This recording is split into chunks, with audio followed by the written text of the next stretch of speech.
ìwọ obìnrin tó wà nílé ọkọ sharp sharp, ìwọ obìnrin tó wà nílé ọkọ tọkọ rẹ ò ṣe dáadáa sí ẹ, tọkọ rẹ ò bá ṣe dáadáa sí ẹ, fi ọkọ yẹn lẹ̀ o. Má ṣọkọ kó ṣàlè o, má ṣe ọkọ kó ṣàlè. Àwọn ọkùnrin ti wise, wọ́n ti ń ranjú, wọ́n ti ń ranjú kó máa di lọ́la kó wọ́n mọ ọmọ tó bí kí wọ́n máa ranjú mọ́ pé àwọn yòókù dúdú tiẹ̀ ṣe eléyìí ṣe wá pupa, kó wọ́n máa ranjú mọ́ kí ẹ̀rí ọkàn má fẹ́ pa ẹ́. Tí ọkùnrin ò bá dáa, it is either kó mọ manage lọ sí eternity, mọ́ gbé lọ́ta. Ṣé rí advice tí mò ń advice yìí, àwọn ìyá kan ti wish pé wọ́n rírú advice yìí tipẹ́. Àwọn ìyá kan wọ́n wà ní state of confusion sí, wọ́n wà ní conscience ti fẹ́ yín wọn lọ́rùn. Ìwọ tó ń gbọ́ mi, ọkọ rẹ ò bá dáa, ó wá rí bàbá aláyé kan níta tó fẹ́ mọ́ ṣe dáadáa.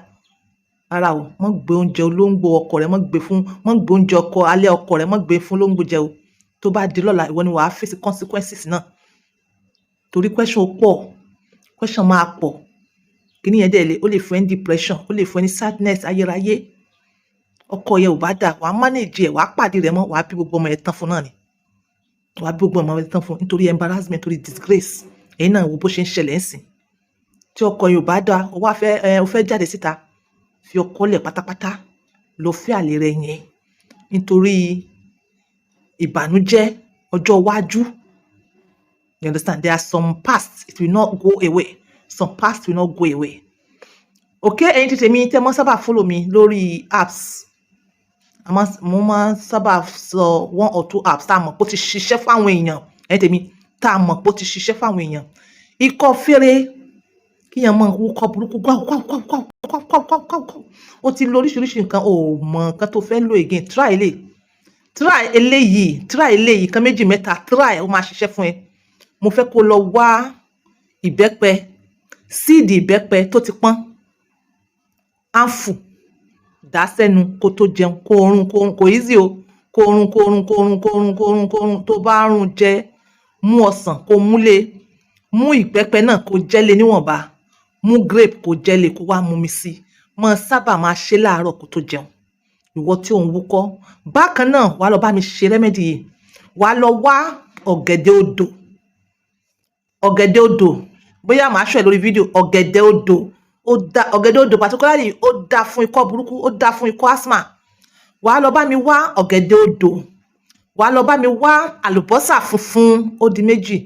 Wàá lọ bá mi wá ẹ̀rù alamọ, ó di 3.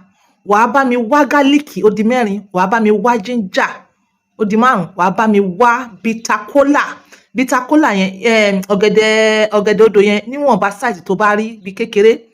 Yes, gé ti orí rẹ̀ yẹn kúrò, tìsàlẹ̀ yẹn wàá gé wẹ́lẹ́wẹ́lẹ́. Àlùbọ́sà funfun nílò ọyọ kan, ẹ̀rù alamọ bí èyí wàá fojú ẹ̀ gèjì ẹ̀, gálíìkì iṣu ìdí bí round kan, ginger bí 4, then bitter cola bí 10. Ṣá gbogbo wọn sí wẹ́lẹ́wẹ́lẹ́ àbí kó fodó gun cha kó wá rọ́ sínú jerrycan, kó wá fi omi 3 to 4 litres kó fi rẹ́, kó mú dáadáa, kó gbé kalẹ̀ fún ọjọ́ 2, 24, kó gbé kalẹ̀ fún ọjọ́ 2. Èní ọjọ́ kan, the next day ọjọ́ 2 complete gbáko. Tó bá fẹ́ mú, wàá lọ wá omi tó lọ́wọ́rọ́, half cup. Wàá wá mú eléyìí mixture yìí náà, half cup. Wàá wá fi oyin síbí kan, wàá fi sí. Wàá wá mú. Ìwọ o need láti máa mu liquid kó lè bá easy movement gbogbo nǹkan tó lò yẹn. Then láti lè fún ikọ́ yẹn ní passage láti lọ. Mo believe pé understand. Nǹkan méjì ni mo sọ ńbẹ̀ yẹn o. So mo sábà jẹ fruits. Ìwọ tó bá understand, tún béèrè question. O lè WhatsApp mi question 07015100651. Àwọn nǹkan tí mo sọ fún yín, àwọn nǹkan táwọn èèyàn ti lò tó ti ṣiṣẹ́ fún wọn. You understand? Try. Tó bá wá jẹ́ pé o wá wúkọ́ ẹ̀ lemọ́lemọ́ tí ò lọ, you know, ikọ́ fèrè is one of the symptoms. Ikọ́ fèrè, especially ikọ́ fèrè, tuberculosis, is one of the symptoms of HIV/AIDS. You understand? So tó bá treat gbogbo ilé tí ò lọ test ara rẹ̀ fún HIV/AIDS. The sky is the limit. This is on point by 2. Always using my words to help others. Bye for now. Number 1, flush. Number 2, infection. Number 3, menstruation. Number 4, womb problem. Number 5, àsèjẹ àti ìbèdí. Àsèjẹ ẹlẹ́ja pẹ̀lú ìbèdí. Number 6 is body pain lasting at night. Number 7 is for your husband. A bonus for me for your husband. Number 8, adùnyùngbàyùngbà. Number 8, adùnyùngbàyùngbà. Okay.